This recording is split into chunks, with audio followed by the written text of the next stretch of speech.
I mean, I think Donald Trump functions well when everything is in order and he's doing fine and he's dominating. Imagine for a moment that the future isn't as unpredictable as we think. What if it's already been written in the stars? Now, what if a psychic from nearly a century ago foresaw the rise of one of the most controversial figures in modern politics?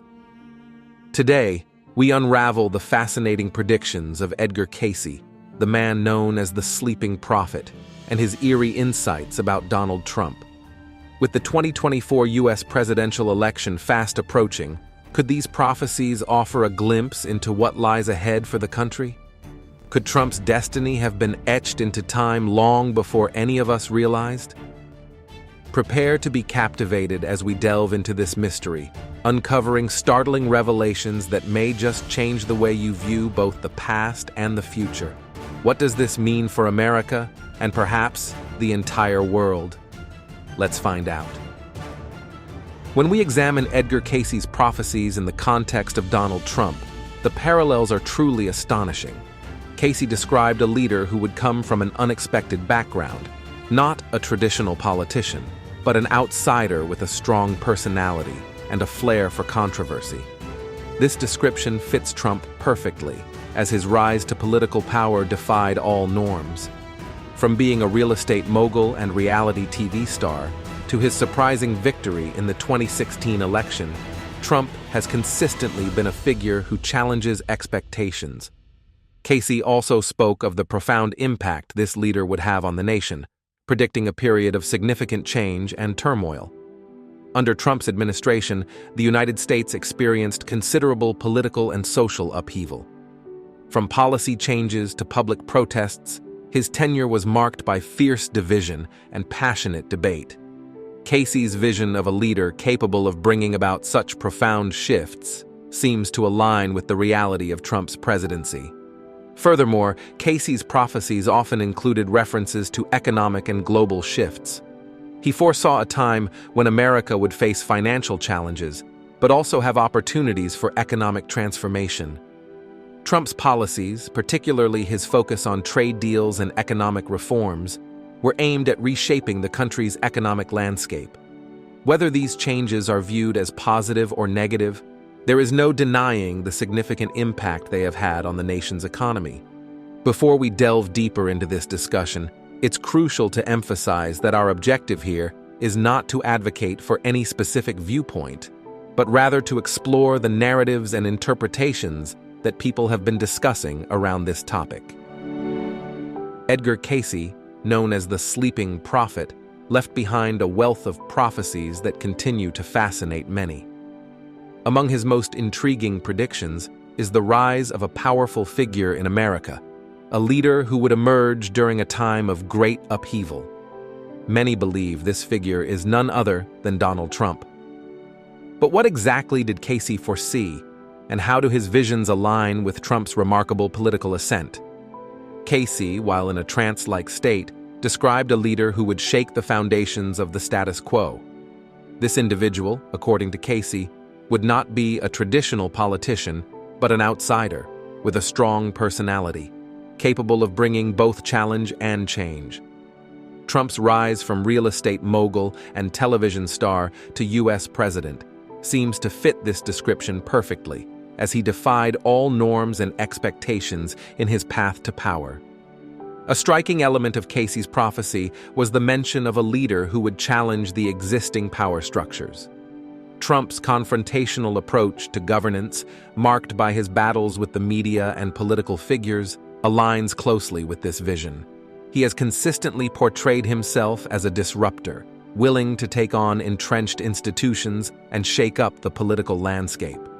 Cayce also predicted that this leader would face immense opposition but maintain a fiercely loyal following.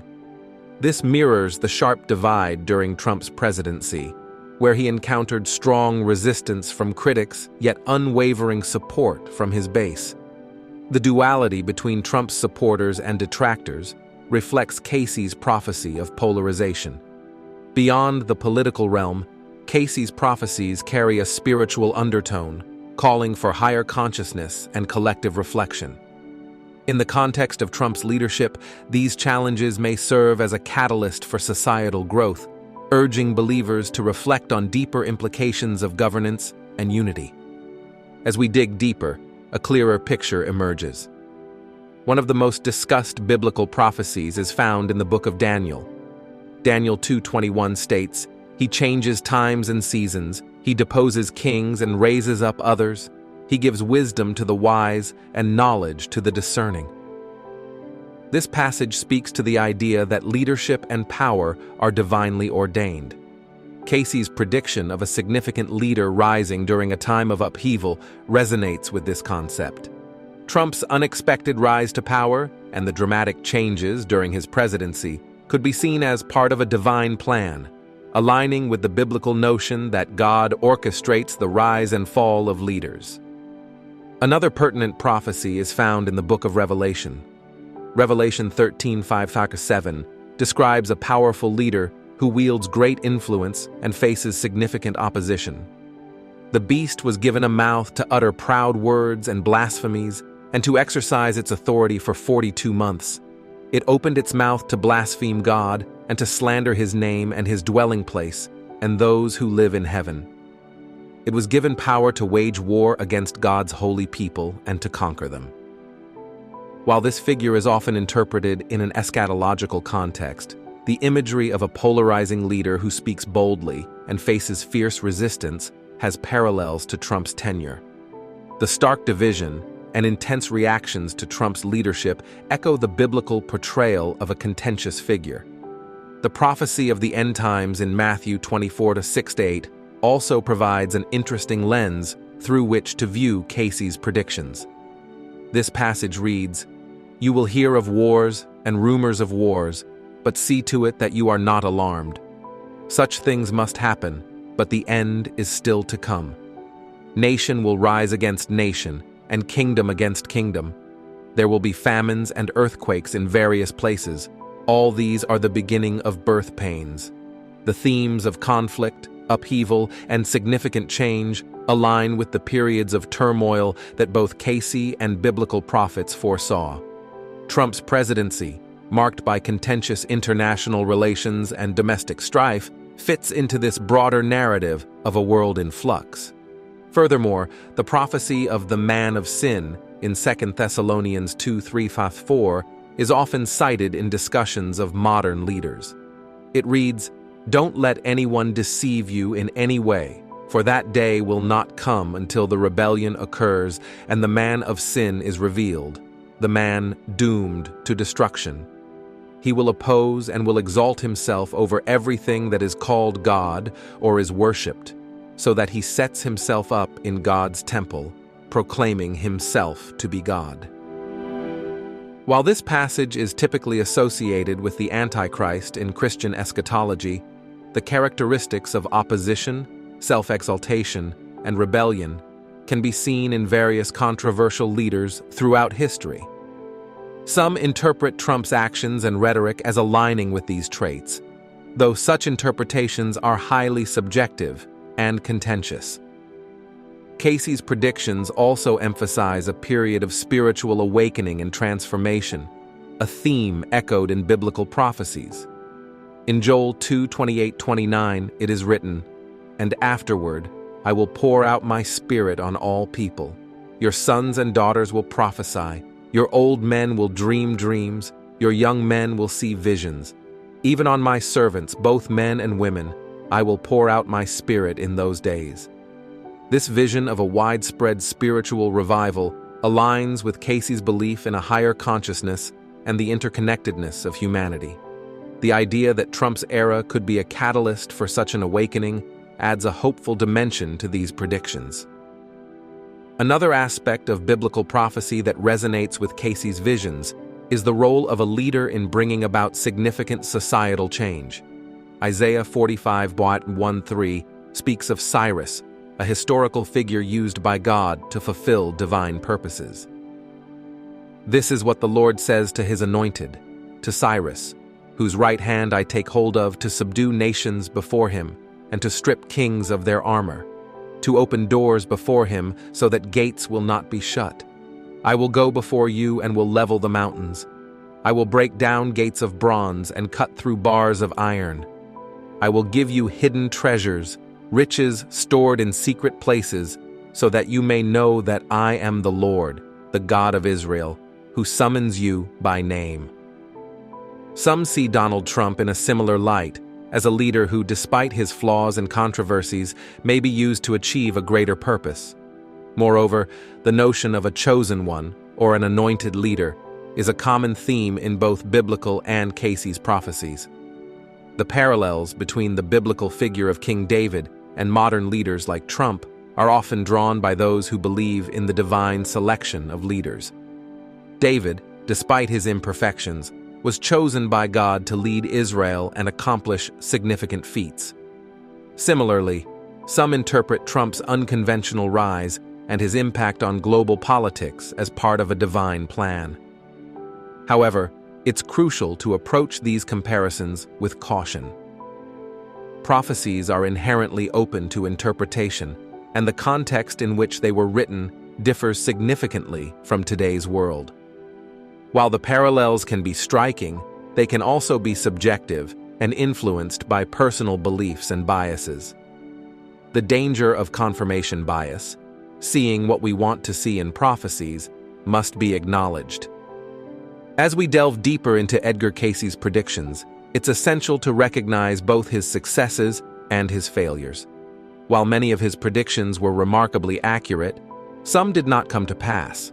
For instance, Cayce predicted the return of Jesus by the year 2000, a prophecy that has yet to be fulfilled. Despite these discrepancies, Cayce's legacy as a prophet and healer remains influential and inspiring. Some say that no one will be expecting the rapture when it occurs. They say that it could happen at any time, like a thief in the night is not expected. They say that Christ will come at an unexpected time, but Jesus said that his people would know the season of time, but not the exact day or hour. No one knows about that day or hour, not even the angels in heaven. Matthew 24:36. The context of not knowing the day nor the hour, though, comes right after Jesus told us that we would know the season. He said, "Now learn this lesson from the fig tree. As soon as its twigs get tender and its leaves come out, you know that summer is near. Even so, when you see all these things, you know that it is near, right at the door. Truly I tell you, this generation will certainly not pass away until all these things have happened. Heaven and earth will pass away, but my words will never pass away. But about that day or hour no one knows, not even the angels in heaven, nor the Son, but only the Father." Matthew 24:32-36. We all want good things to happen in our lives, but too often we want it now, not later. When it doesn't happen that way, we are tempted to ask, "When, God, when?" Most of us need to grow in the area of trusting God instead of focusing on the when question. If you're missing joy and peace, you're not trusting God. If your mind feels worn out all the time, you're not trusting God. The tendency to want to know about everything that's going on can be detrimental to your Christian walk. Sometimes knowing everything can be uncomfortable and can even hurt you. I spent a large part of my life being impatient, frustrated, and disappointed because there were things I didn't know. God had to teach me to leave things alone and quit feeling that I needed to know everything. I finally learned to trust the one who knows all things and accept that some questions may never be answered. We prove that we trust God when we refuse to worry. God wants us to live by discernment, revelation knowledge, not head knowledge. It's difficult to exercise discernment if you're always trying to figure everything out, but when you're willing to say, "God, I can't figure this out, so I'm going to trust you to give me revelation that will set me free," then you can be comfortable in spite of not knowing. Trusting God often requires not knowing how God is going to accomplish what needs to be done and not knowing when He will do it. We often say, God is never late, but it's important to remember that He isn't early either. The reason is simple.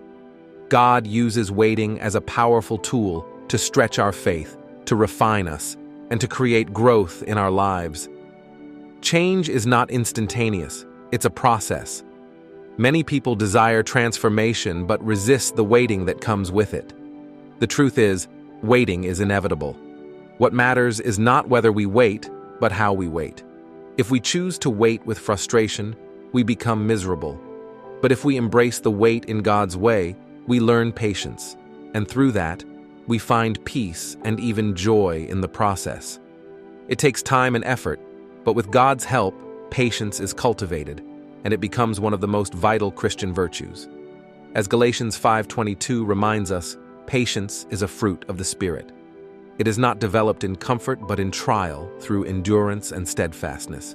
James 1:4 encourages us not to shy away from difficulties, but to allow patience to do its work in us, making us whole, mature, and lacking in nothing.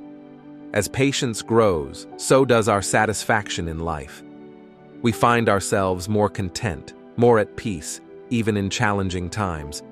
Our relationship with God is no exception. It, too, is constantly evolving. My own walk with God is far deeper and more grounded than it was in my early Christian journey. While it may not always feel as emotionally intense, it has become richer, more stable, and full of spiritual maturity. Trusting God is something we learn over time through experiences that test our faith. With each step, we witness His unwavering faithfulness, and slowly but surely, we stop relying on our own strength and fully place our trust in Him.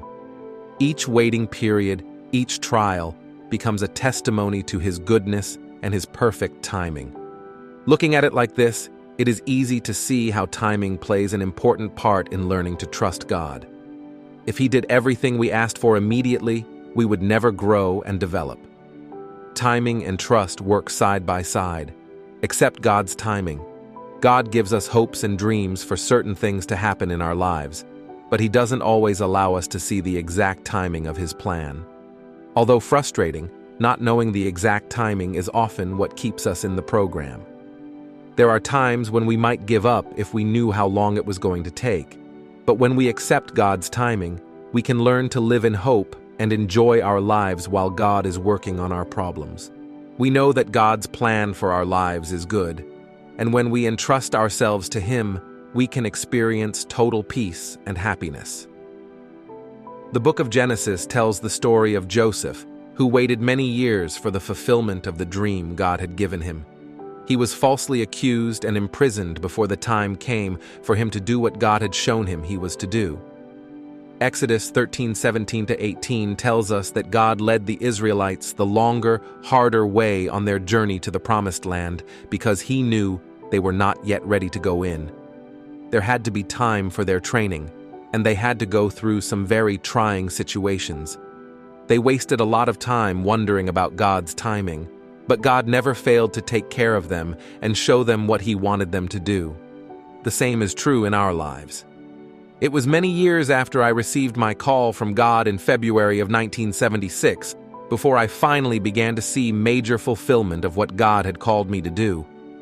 God's training period simply requires us to do what He tells us to do when He tells us to do it, without questioning or trying to figure everything out. Learn to rely on God. Proverbs 16:9 says, "A man's mind plans his way, but the Lord directs his steps and makes them sure." Proverbs 20:24 says, "Man's steps are ordered by the Lord. How then can a man understand his way?" When God directs our paths, He sometimes leads us in ways that don't make sense to us, so we're not always going to understand everything. If we try to reason out everything, we will experience struggle, confusion, and misery. But there is a better way. Proverbs 3:5-6 says, "Lean on, trust in, and be confident in the Lord with all your heart and mind, and do not rely on your own insight or understanding.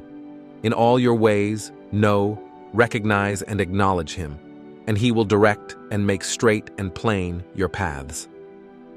This sounds so simple, yet too many people make the mistake of trying to figure everything out themselves. Most of us have spent our lives trying to take care of ourselves. But when we accept Christ as our Savior, we must learn to trust our lives to His care. When we do, we can say with the psalmist, "I trusted in relied on, and was confident in you, O Lord. I said, "You are my God. My times are in your hands." Psalm 31:14-15. 1 Peter 5:5 tells us that God sets himself against the proud, the insolent, the overbearing, the disdainful, the presumptuous, and the boastful. He opposes, frustrates, and defeats them, but gives grace, favor, and blessing to the humble. Anyone who thinks they are a self-made man or woman has a rude awakening coming, because Jesus said, "Apart from me, cut off from vital union with me, you can do nothing." John 15:5. Humility is a covering that draws the help of God into our lives to protect us. When we humble ourselves by saying, "God, I don't know what to do, but I'm trusting you," God gets in gear to help us.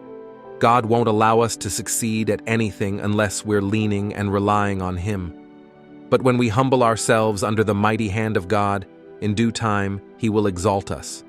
See 1 Peter 5:6. Due time is God's time, when God knows we're ready, not when we think we're ready. The sooner we understand and accept that, the sooner God can work His plan in our lives. From seed time to harvest, Ecclesiastes 3:1 tells us, "To everything there is a season, and a time for every matter or purpose under heaven." This lets us know that we don't all live in the same season at the same time. You should never be jealous of someone who is enjoying harvest while you're still in the planting season. Remember, they had to go through a season of planting just as you are. Seeing the results they are enjoying should be an encouragement to you. Understand and trust that God is doing the very best for you in your present season. Seed time represents learning the will of God. Each time I choose God's will instead of my own, I'm planting a good seed that will eventually bring a harvest in my life. If you want to be victorious, you cannot afford to get pulled into the world system doing what you feel like doing. James 1:21 tells us what we should do. Get rid of all uncleanness and the rampant outgrowth of wickedness, and in a humble, gentle, modest spirit, receive and welcome the word which, implanted and rooted in your hearts, contains the power to save your souls. Your soul is your mind, your will, and your emotions. When the word gets rooted in there and begins to change your mind, it begins to heal your emotions and turn your will away from self-will and onto doing the will of God. Living out of one's own soul is equivalent to staying in the wilderness. When my flesh is finally crucified and I get out of my soul and into doing the will of God, that's when I enter the promised land. The promised land is knowing who you are in Christ, knowing how to fellowship with Him, enjoying His presence, and having peace, contentment, and joy. Between seed time and harvest comes a time of waiting. After a seed is planted, the heat, moisture, and pressure of the ground finally cause the outer hull to crack open. Then, roots shoot down, digging their way through the ground. It takes time for this to happen, and it takes place underground. Above the ground, you can't tell anything is happening. That's the way our lives are after we plant seeds of obedience. We feel like nothing is happening, but all kinds of things are happening inside, where we can't see. Like the seed that finally bursts through the ground with a beautiful green shoot, our seeds of obedience finally break forth into a beautiful manifestation of God in our lives. When harvest time finally arrives, the long-awaited desires of your heart begin to unfold before your eyes. You witness bondages breaking, long-standing struggles falling away, and your deepest dreams becoming a reality. It's as if the seeds of faith and perseverance you've planted for so long suddenly spring to life. You see the transformation in your family, your children growing, changing, and your loved ones coming to know salvation. In this season of harvest, blessings pour out openly. Prosperity, favor, promotion, honor, and abundance flood your life, all visible and tangible. This is a time when the Spirit of God leads you more clearly than ever, and you are filled with joy and delight, as blessings seem to chase you down at every corner. The peace of God becomes your daily companion, and joy is the mood of your soul. But perhaps you're reading this, and feeling weary, tired of waiting for your harvest. You've been planting seeds in faith, but the ground still seems barren. You're asking, "When, God? When will my time come?" The frustration and uncertainty of waiting can be heavy, but there's something crucial you must understand. God's timing is always perfect, though often mysterious. He doesn't operate on our schedules or within the limits of our expectations. Yet, His word assures us that He is never late, not by a single day. In Habakkuk 2:3, we are reminded, "But these things I plan won't happen right away. Slowly, steadily, surely, the time approaches when the vision will be fulfilled. If it seems slow, do not despair, for these things will surely come to pass. Just be patient. They will not be overdue a single day." God's timing is precise. He brings forth the harvest not a moment too soon and not a moment too late. When it feels like everything is taking too long, know that He is working behind the scenes, arranging things for your good. The delay is not denial, it is preparation. Our job during this waiting period is not to stress over the when or how. Instead, we must decide not to give up, no matter how long the wait may seem. God's promises are certain, and He has a radical, abundant future waiting for you. The finish line is there, but you must persevere in faith. Trusting Jesus with your journey is what brings true life and peace. The more you keep your eyes fixed on Him, the more rest you will find for your soul. One of the greatest lessons in faith is learning to let go of control. The tendency to want to figure everything out, to know every step of the plan, is natural, but it often leads to frustration and burnout. Trusting God is an act of surrender. It means letting Him be God in your life, knowing that He loves you infinitely and has an extraordinary plan for your life. He doesn't just want you to be happy, He wants to fill your life with purpose, joy, and fulfillment that far surpasses anything you could plan on your own. So, in this season of waiting, don't lose hope. God is faithful. The harvest will come, and when it does, it will be overflowing with blessings beyond what you could imagine. Keep trusting, keep believing, and let His perfect timing unfold.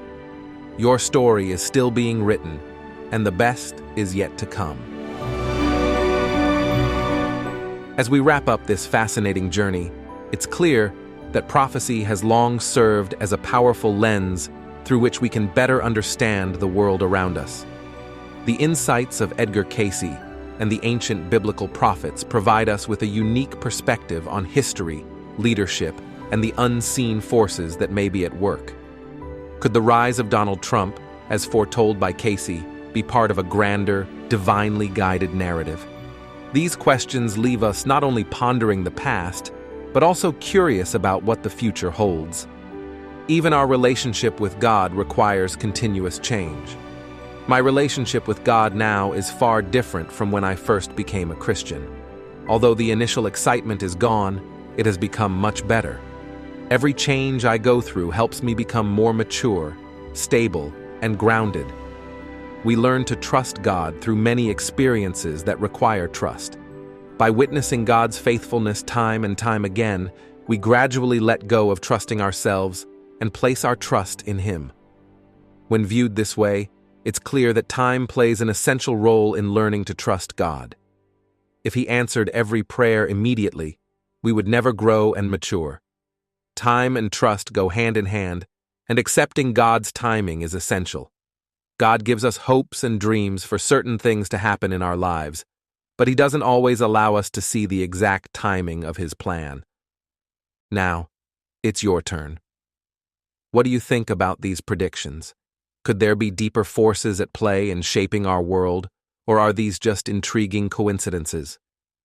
We'd love to hear your thoughts, so feel free to share them in the comments below. If this video sparked your curiosity, don't forget to hit the like button and subscribe